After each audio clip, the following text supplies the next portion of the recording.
Inside the halls of San Diego State University lies a program dedicated to storytelling and pursuing the truth. Welcome to Where You At, a podcast that takes you inside the work of alumni for the School of Journalism and Media Studies at San Diego State. Our goal is to show the success of our alumni, inspire students with the stories, and connect students and alums on a pathway to journalism success. And now, here's your host, Josh Sushan. This week on the Where You At podcast, we are heading up to Los Angeles, California, and this week's guest was recently featured in the magazine She Means Business, and that is an understatement because she has accomplished a lot. It's going to take a while to get through everything that she accomplished. Her name is Crystal Fambrini. She attended San Diego State late 90s, early 2000s. She was named Most Outstanding Graduating Student when she graduated with her bachelor's. She has been, all right, let me catch my breath and get ready for this, a TV host, a reporter, an executive producer, an entrepreneur, a model, a podcast host. She's worked in wellness. She's a writer. She works in real estate brokerage. I'm leaving out a lot more, but let's introduce her. Welcome, Crystal. Thank you for joining the Where You At podcast. Hi. I've always done a lot of things. That's just my personality. I still do all of them. You still do all of them? Yes. I have a modeling audition I get to submit after this. So then I'm going to a red carpet to do an entertainment show. I am executive producing a movie right now, and I have a brokerage. I mean, I'm just nonstop. Okay. So out of all of these things, what are you most proud of? There's so many things that you do. Well, that's none of the... Well, the general theme of what I'm most proud of is doing what I want to do and committed to my vision, which I said people that went to San Diego State and attended classes with me when I was 18 years old. I was it's actually 17, but I was in the advanced program right away. And I created a news show called Head Rush News, which was like a little bit of everything because, there's so much information out there. And it was to inform, entertain, and inspire. And I was born like this. Like, that's always what I've wanted to do. And that's still what I pride myself on doing.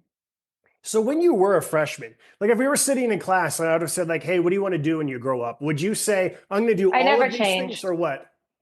Oh, yeah. I've always been the same way. Yeah, I've always been this way. And then I would have, in high school, a baseball coach would be like, you have to pick one way. You have too many things. And I didn't listen to him. I love that. That's the inspiration. Just keep following everything that you want to do. Yeah.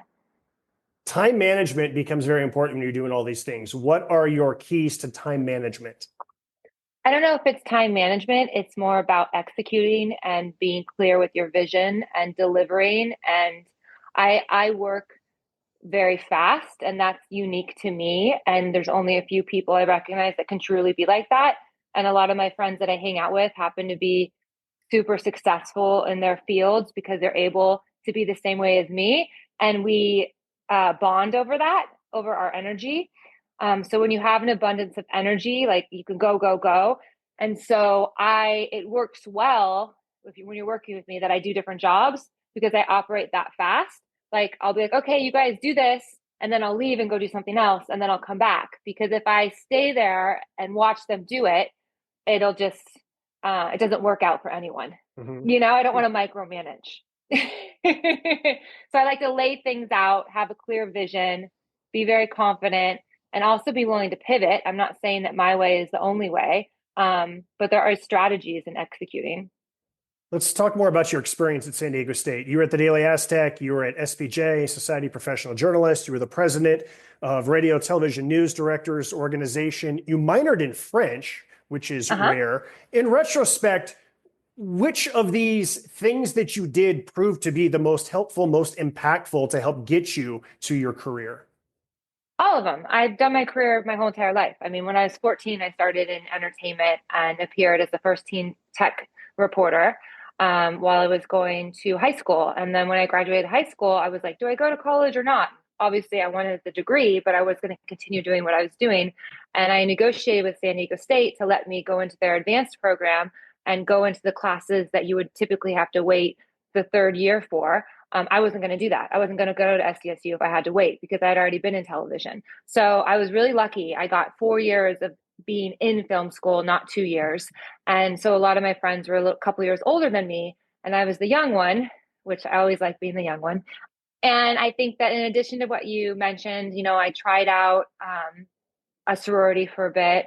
I was in the honors program, which is its own thing.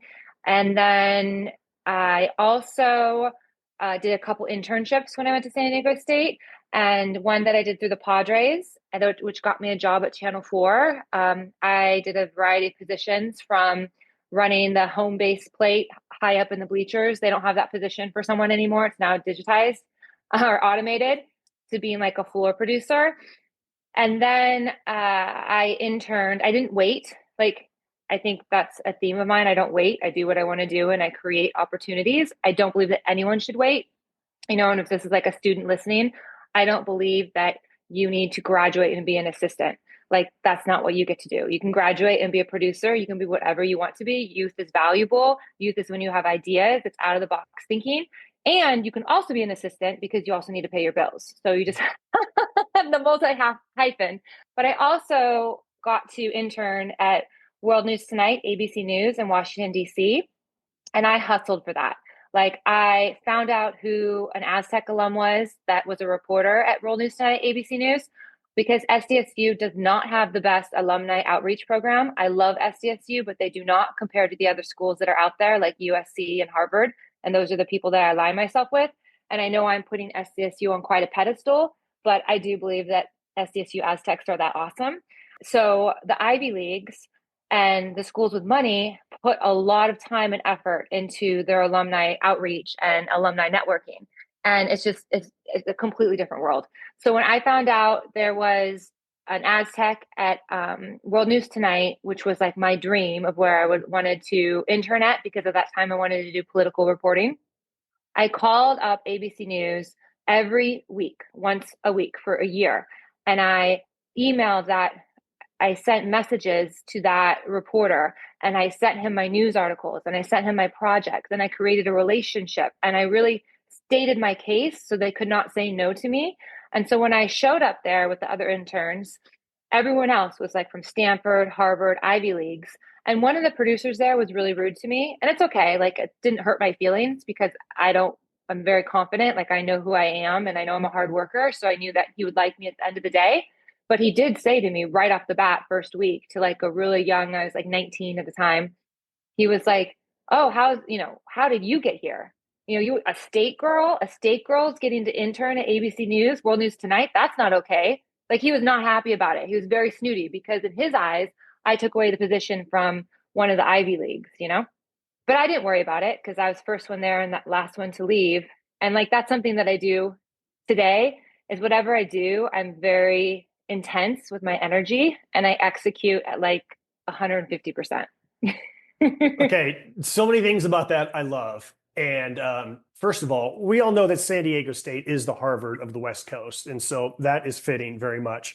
And the second thing that comes to my mind is that's why I'm so proud of this podcast, that we can spotlight these alums who are doing things and get the word out so people know all of the Aztecs who are out there who are doing all of these amazing things. 100%.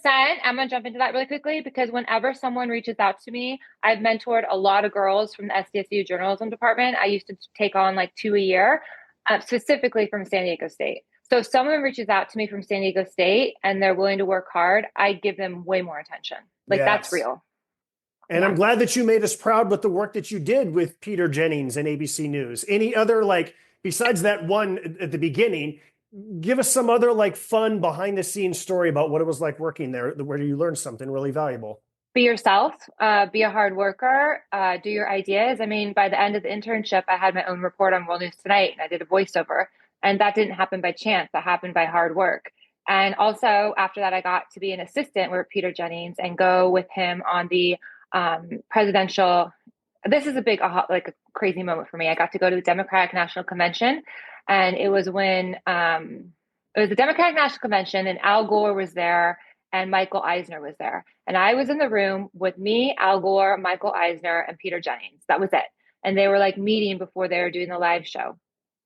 fast forward to like 5 years, like not even 5 years later, I was best friends with Michael Eisner's daughter-in-law, like just by chance. And I was with Michael Eisner in his private jet going to Colorado for their wedding, which was just like blowing my mind. And Al Gore was my boss, and I had an office right next door to him because I hosted his TV network for 7 years and produced. So like, it's just like when you surround yourself with greats and then you're able to work with them, it's amazing. And I went last week to this event in Inglewood. It was to raise money for the fire victims. And there was a lot of musicians that were there, like legends, like legendary musicians, like this 1500 or Nothing group. And they're known for producing Justin Timberlake, Britney Spears, Beyonce, like anyone, like the who's who. Like my friends that are musicians would love to go to this event. And they were on stage asking, answering questions and talking about everything. And someone asked them, like, what's the secret to exceeding? What's the secret to getting to where you are? And this guy, Mars, who's a Grammy Award winning producer, was on stage with him. And they said, see these people up here? Align yourself with them. Like, ask how you can help. Study the greats, because one day, if you're lucky enough and you work hard enough, you'll get to be with them. Like, that really is the American dream. And that's what's so great about going to college, is because it helps give you the confidence and the skills to get to, where you need to go. So I'm a big proponent of all of that. Like, and I love SDSU and I love San Diego State. And there was tons of funny stories when I was an intern, but not enough time. Let's talk a little bit more about Current TV. That is Al Gore's channel. Give us more details. You did a lot of short form docu-style segments. Tell us more about getting that job. Obviously, we know how you initially met Al, but just some of the stories that you did that you're most proud of. Well, I mean, that's not how I got the job. I hustled for that job for 3 years, and fought against 8,000 people, 8,000 people for 3 years. 12 people got the positions, one blonde host. That was me. I fought for that. While I was doing that, I was working at E! News, which was like an entertainment show that I didn't really care about, to be super honest. My girlfriends were excited about it. I never really paid much attention to that. And then I also worked at Dick Clark Productions with Dick Clark when he was alive, and that was amazing. And so while I had those jobs, I also produced a show in San Diego called Table of Three. It was we did like 60 episodes at the production studio in San Diego. So I'd be driving back and forth. It was a novella for prime time for like UPN at the time. So, I mean, I had lots of jobs. And while I was doing that, I decided that I was going to do Current TV because it was exactly the vision that I wanted to do. It was like MTV meets CNN, and I was going to be a host. And so when I would go to the auditions, people would look at me like I was kind of crazy. But then I met this guy, one of these guys, Ezra Cooperstein, who was an assistant. He was just a little assistant, to the man in the suit. And Ezra Cooperstein, like, long story short, now runs the largest production company in the world. He is the most successful. He is on the cover of the Hollywood Reporter, and it's Mr. Beast.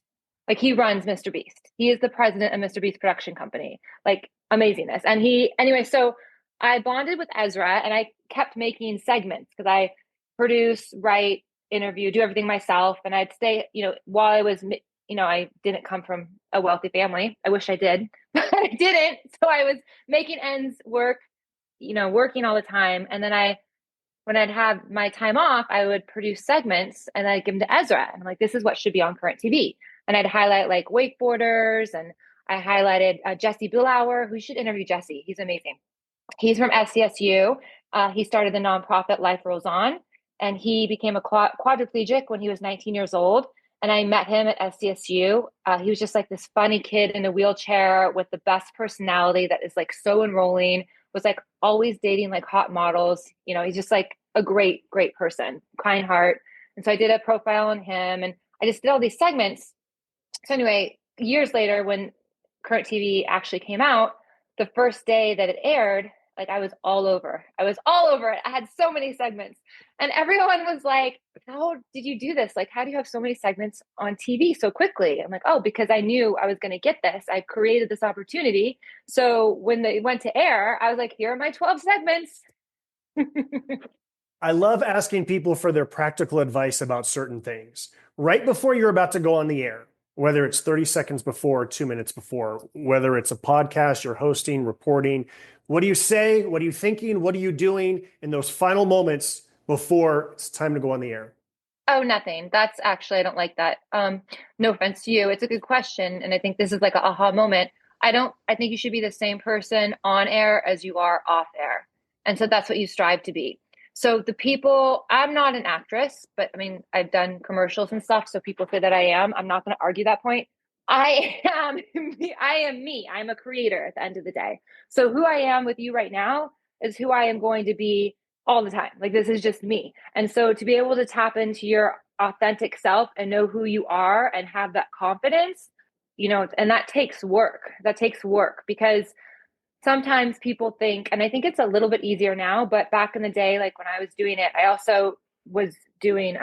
was also an anchor while I went to SDSU for a short time. I did these ex-UPN news briefs. It was very easy. It was like 3 1-minute news briefs in the evening time, so didn't take up that much time.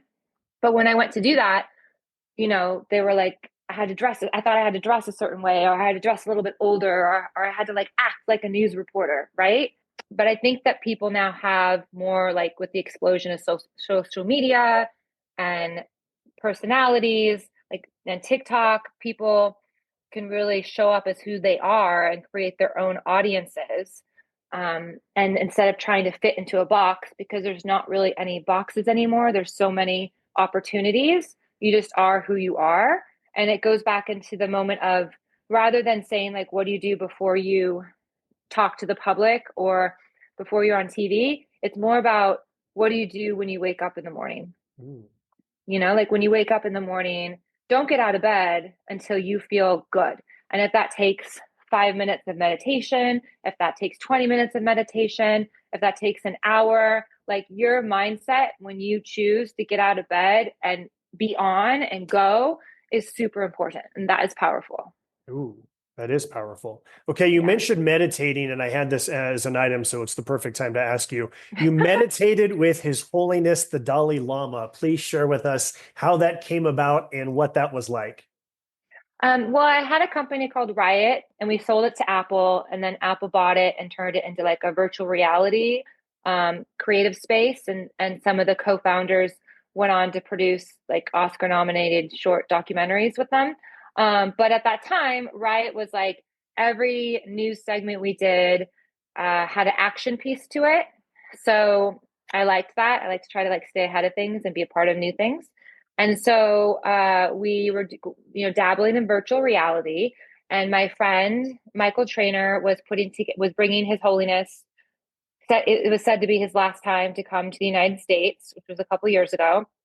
And he was hosting this event where he was going to meditate.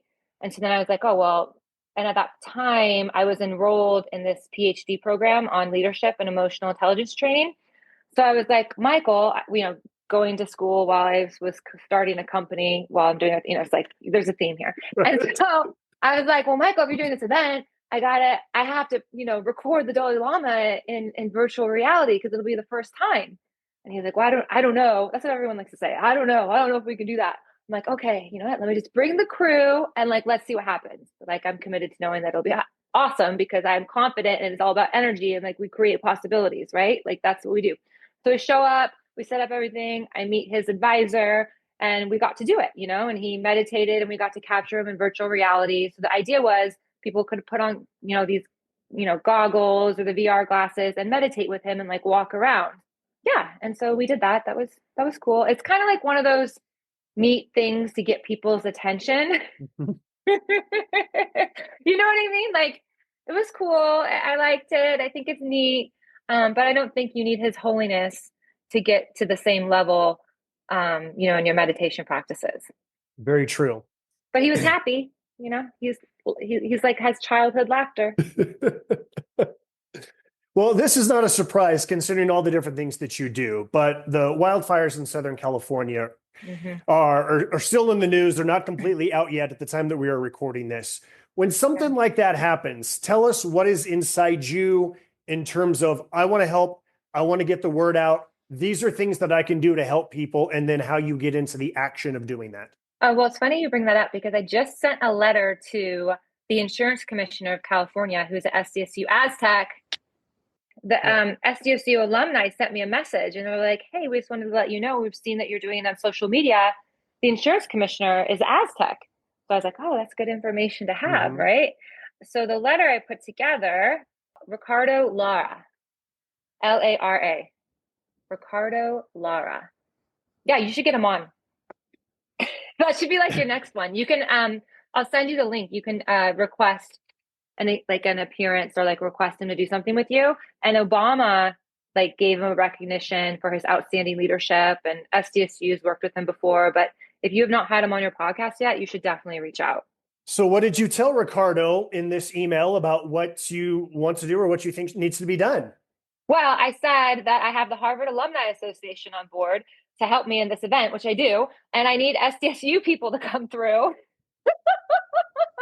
This is so aligned. Like, and I literally sent it today, and now I'm on this podcast with you. So, like, being an Aztec never goes away, you know? So I, quite frankly, I'll be shocked if he says no to my request.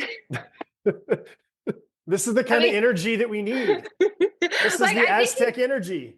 So basically, I was like, February 15th, we get together. My friend has a hotel. He's willing to donate the space. I can bring the media. And I want you to be there. And I have the Harvard Alumni Association who's going to bring their lawyers, and we can talk about the current state of insurance for fire victims, because everyone was talking about it the first while the emergency was happening.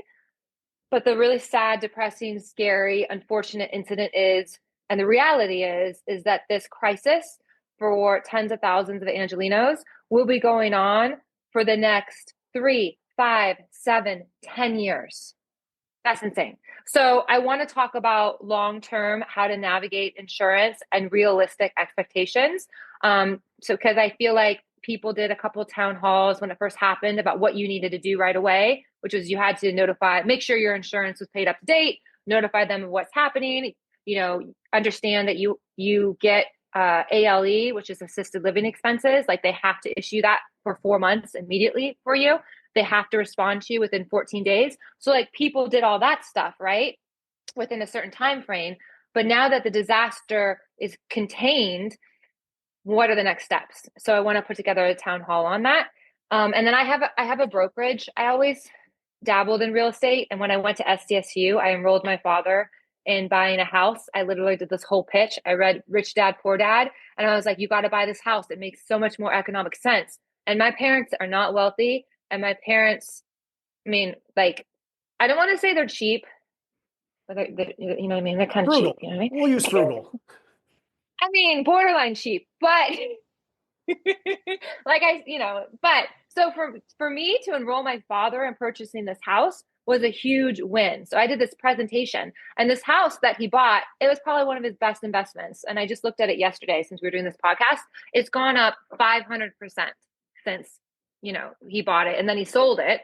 And I didn't want him to sell it because I love going down there all the time and like visiting the college students, because I always had this like thing that I wanted to be a professor as well at some point in my life when I've calmed down a little bit. Mm-hmm. Okay, wait, you said that you did this presentation. You mean you gave your dad a presentation? This is why you need to buy this house, Dad? Like this is how this is going to make you money, and I'll be the manager. And I'll make sure, because there was 5 bedrooms, this is what I'll rent it for. So I just need you to buy it. And then this will be how much it costs. And then this is how much, income I can generate from it. So essentially, if you buy this house, we could also like pay for my college education through it, which is what happened. Actually, it actually paid for my college education, my brother's college education. And, and then when they sold the house, they got to buy 2 other properties. So it was a win. So I've always dabbled in real estate because that's like part of the American dream. Well, tell us more about what you're doing with real estate these days as well, since we're on this topic. Okay, so I didn't want to get too much into real estate a couple years ago because I had this fear that I would be labeled as like, oh, she's this producer / host / model / realtor, like everyone in Los Angeles. But then I decided that's just ego talking. And I don't really care. And I know a lot of people, and I was helping people anyway find homes. I should just get licensed and do it. So I did it, down low. And I worked with a couple people. Like I worked with like Mike Tyson's team. I worked with like 50 Cent's team. I worked with Justin Timberlake's team, just through my connections and entertainment. And then my dad was like, you should be called the Hollywood Realty. You make the magic happen. And I was like, you know what, Dad, that's a good idea. Like I am going to do that. And so we launched that this year. And then I made the largest sale in 2024 in Q4 for the Palisades. It was Jennifer Garner's former home. It was on the market at around 17 million. And I sold that, and I was going to announce it and the first week of January and be like, "Oh, look at me in my real estate." And then the fires, happened. But luckily that house is in like the one rare neighborhood that's untouched, which is okay. So my friends that bought that house are very grateful, which that's just like remarkable. But a majority of my other friends, I have a lot of friends in the Palisades, they weren't so lucky. As soon as the fires started, I've been helping place fire victims. And Lisa's, it's been a lot of work. Like I wake up to people leaving me messages crying, or I wake up to people really stressed out. And so my education in emotional intelligence and leadership is really coming through right now. Because working in real estate with the fire victims right now is like you're being a therapist. Mm-hmm. And it's totally okay. It's totally okay, because people say that having a home is one of the foundational things in your life, and it's like one of the most stressful things to do is to move. So you're dealing with. I'm on the west side. I live in Venice, and so I've been dealing with a lot of people directly impacted by the Palisades fire. And these people, people like say, "Oh, it's a wealthy community," whatever. They're hardworking. They're leaders. They're leaders of the community. There's doctors, lawyers, professors. They're not used to not having anything and being homeless. They are in complete breakdown. Their lives have been shattered. They're not thinking properly, and they're just trying to like make ends meet and figure this out. And they've just been let back in last week to like look at their houses. Some of them haven't even been able to, actually walk on the ground yet. You have to get a permit and put on like a hazmat suit and walk around. But the devastation is just unfathomable. It's crazy. I know so many people, both from San Diego State and outside of San Diego State, who either lost their homes or, the condo somehow survived, but there's so much smoke inside, it may not be habitable for months, or they had to evacuate, and thank goodness things were fine. And it's just, it's devastating. And I'm glad that you're there, both helping them find places, but also just as like their counselor, just to help them and talk to them, because this is just and you're right. This is not going away. 3, 5, 7 years from now, people are still going to be rebuilding and having their lives impacted by this. Yeah, because it's not like one house burned down or, a block burned down. It's a whole city literally burned down. So the infrastructure and the development and like what that's going to take just to get it leveled before you can start building is going to take a very long time. And I mean, we could go into that, like, there's going to be some wild stuff that happens coming up that the news hasn't addressed yet. And there's going to be more emergency situations happening over the next year, because you're going to have a huge issue depending on rain in regards to mudslides. Mm-hmm. So, the disaster is not over yet. You mentioned earlier, once you slow down, I don't want you to slow down. I want you to keep going and going. What are some other things that you want to continue doing? What are some, whether it's more of the same or whether it's something different, Crystal, what else do you want to keep doing? In my professional career? Yes. I also launched a podcast network for a while. I partnered up with the creator of FM radio, who passed away a couple years ago. But I had a company called The Direct Message. So you hear directly from your favorite stars, or you get the news direct from the source. And so I had a couple different podcasts from that. And that was great. And then I closed that down in 2020 when COVID hit, because I felt like it was very successful. Like each podcast we did had 25 to 50,000 listens within 24 hours. Like it was a real podcast network. And we had like each show had about 6 sponsors, and each show was getting 6 figures. It was just a lot for me to produce. And it was like never ending, because just like you're only as good as your last project, you're only as good as your last podcast. I just kind of got tired of like constantly dealing with the talent. I felt like I had like 15 kids. And they were great, but it was just a lot of work. And, we were making 7 figures, but I was like, this is too much work. Like, I'm good. Because it was nonstop, I'm like, I don't like debating over like whether you should ask this question or not. Like, just ask the question. You know what I mean? And it's like too much. It's too much creative, like whatever. But I did control everything. I made sure I set it up properly. So when the shows ended, some of the talent was not happy with that, because I didn't agree to people taking the shows without me. But at the end of the day, I put them together and I'm the producer and, got to set it up properly. Because I did a lot of work. It's a lot of work. But moving forward, I like to do something like I like to be a part of things that are new. But something that I really want to do is for myself is I want to get into writing more. So I just sold a treatment to like a big production company and I'm trying to get them. I'm like, do you guys want me to write the script? You guys want me to write the script? And they're like, we don't need you to write the script, Crystal. We're going to find someone. But you know what? I think I'm going to write the script. I think I'm not going to be able to do this. And like my friend who's known me for 15 years, he was like, Crystal, don't you dare write the script. He's like, I don't need you to do too much work. But I talked to his like development exec yesterday and he was like, he said to me, I have to admit you're like the fastest person ever. Cause like you did the meeting and you gave us the 10 pages with like within 3 days. Like no one does that. And I was like, I know, I need to give you guys a script. I can give you guys a script in 2 weeks. Like I don't have time to wait for a writer, And so I told the development exec, I'm like, I know the EP said he doesn't need the script, but he does need the script because I've been waiting on him for 3 days now to like, no, like I don't want to wait 3 weeks to like try to figure out who the writer is. I'll just freaking write it. And then if you guys find someone that wants to adjust it, that's fine. You know what I mean? And if you guys don't want to use the script, that's fine. But I still feel like I can, do that. Is there a non-disclosure agreement or can you give us anything about what this script is, what this story is? Well, I'm not going to share it because it's such a good idea. Okay, that's fair. That's why I asked if there's a non-disclosure. But it's like female empowerment and like coming of age and female empowerment and sexuality. So I think it's perfect timing. And I told my friend about it and I was like, oh, I have a movie idea for you. And then I got up and like pitched this whole thing and the whole room, like the whole office at Universal, like I walked in like I owned the Universal lot, right? I was so hungry. I was like, you guys, and like the fire was going on. And so they're like, oh, our cafeteria closed early. And I'm like, there's no food. There's no food on this whole lot. You're telling me that DreamWorks, Steven Spielberg doesn't have food? I was like, someone needs to give me food because I've been working with fire victims for like 5 days. Like I'm not being like spoiled. Like I'm going to pass out. Like I've been working nonstop. Like I need a banana. I need almonds. I need something. So they all had to scurry around. And then someone found me almonds. And I was like, thank you so much. And my friend was like, you're so dramatic. And I'm like, no, I'm not. I just hadn't eaten in 3 days. Like I'm so hungry. And I was like, anyway, I have this show idea. I have this movie idea for you. And he's like, okay, what? And so I pitched it.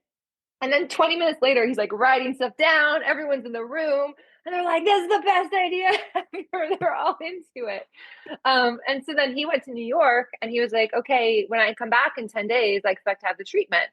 So then I like locked myself here and wrote it in like 3 days, actually, I think. And then while I was doing other things, and I got it done. And so I'm really excited about that. So that's like a project this year that I look forward to. And I have a trilogy. It's not just one off. I want to do three versions of it. But if we just do 2, that'll be okay. And then I have 2 other movie ideas I want to do too. I love the manic energy. I love it so much.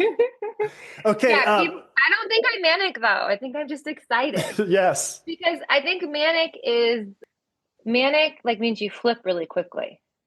Like I'm on only half a coffee. Like I haven't had that much caffeine today. Like this is just who I am. Okay, we're going to start to wrap things up, but this might be it.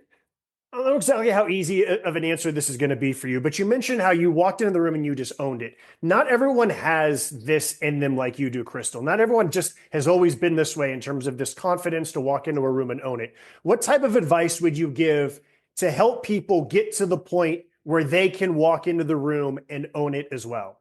We got to work hard. You got to work hard. You got to know your stuff. You got to do your research. You got to be very clear on your vision.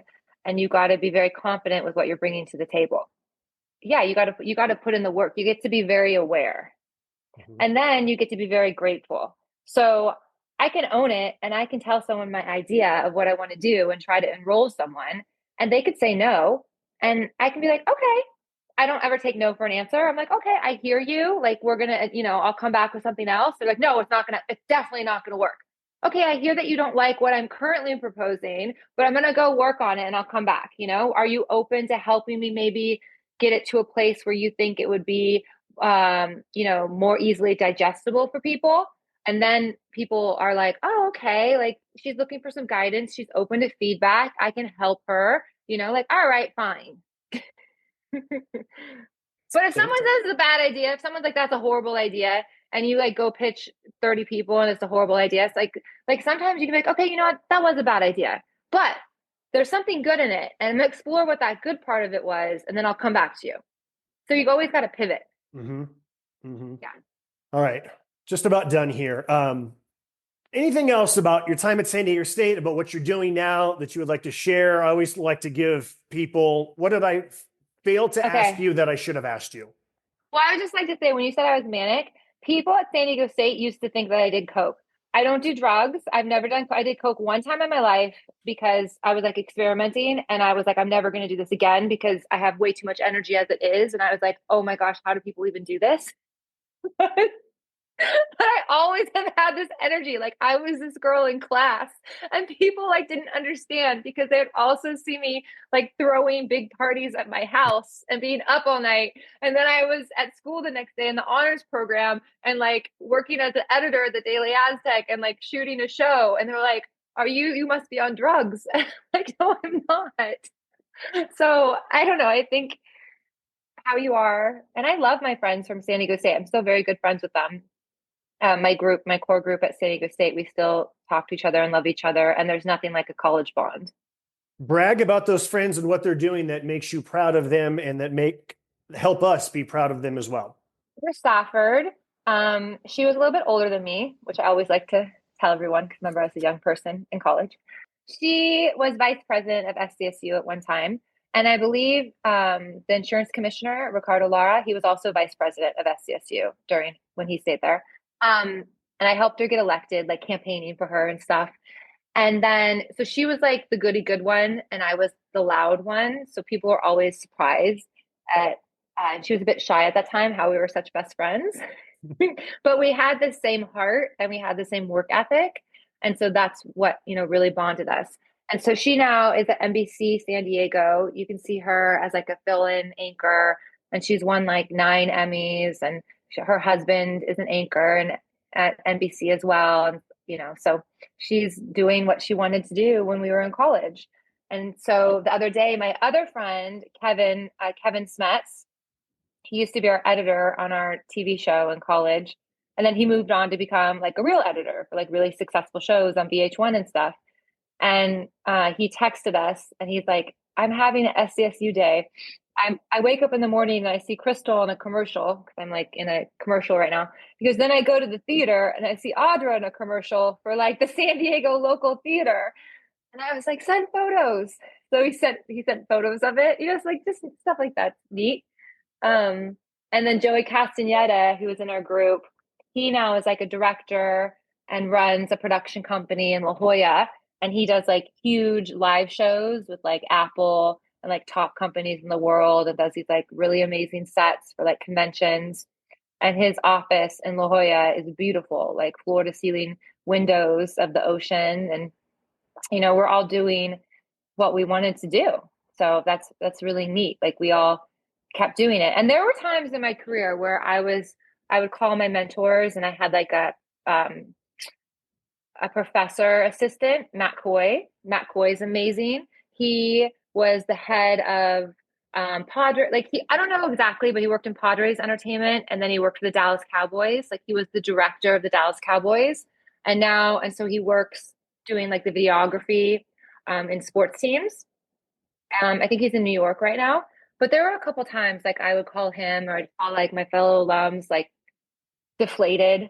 Like, oh, it's so hard. I'm working so hard. Like I've worked for a decade and I have no money in the bank and all I'm doing is working. And I see all these other people that are like having kids and having families, and I'm a failure because you get like, you get that imposter syndrome. Like, who am I? Like, why am I wasting my time?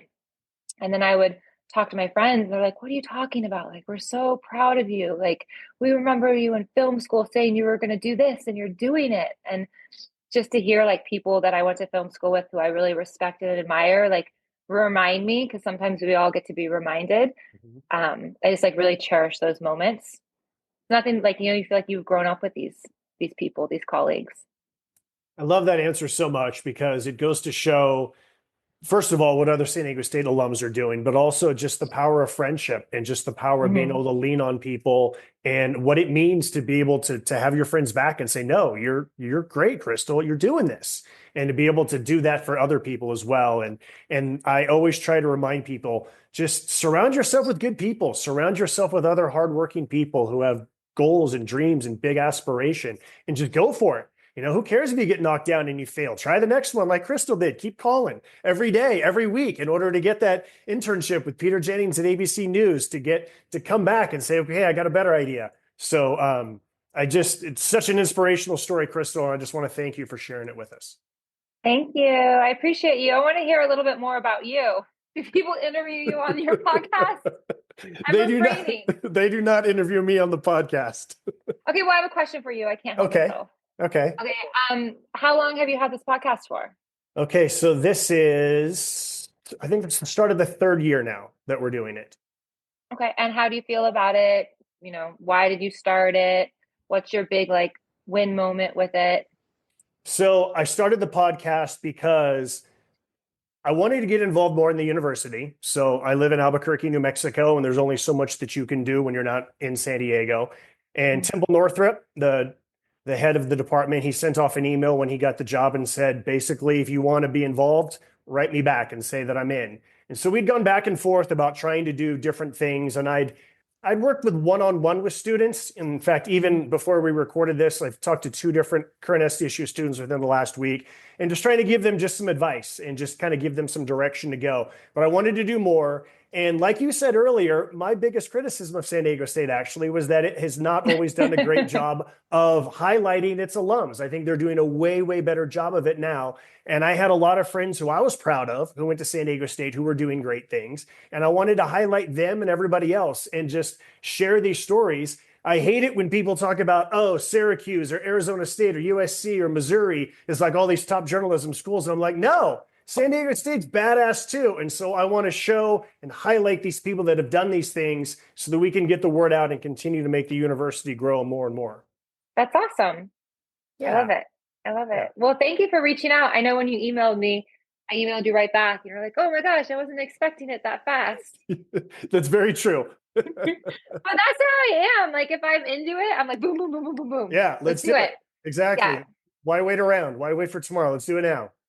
Once again, that is Crystal Fambrini. She does it all. Proud Aztec alum. My name is Josh Sushan. I'm your host. Thank you for listening to this week's podcast, and we will talk to you again next week.